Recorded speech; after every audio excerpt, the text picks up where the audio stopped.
বাংলাদেশের এক জ্বলন্ত সমস্যা।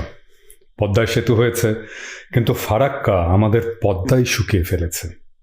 পদ্মা নদী আমাদের পূর্ববঙ্গের বসতি, জীবন আর জীবিকার ছিল মূল উপাদান।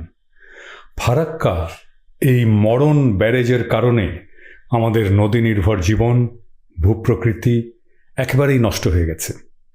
আমি মনে করি বাংলাদেশের কোনো সরকার ফারাক্কা ব্যারেজের সংকট কিভাবে ফয়সালা করা যাবে এটা নিয়ে বুদ্ধিদীপ্ত সমাধানের পথ খোঁজেনি।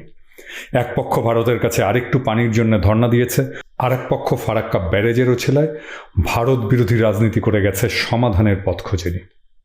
কিন্তু পদ্মা ক্রমাগত শুকিয়েছে, আমাদের সংকট কাটেনি।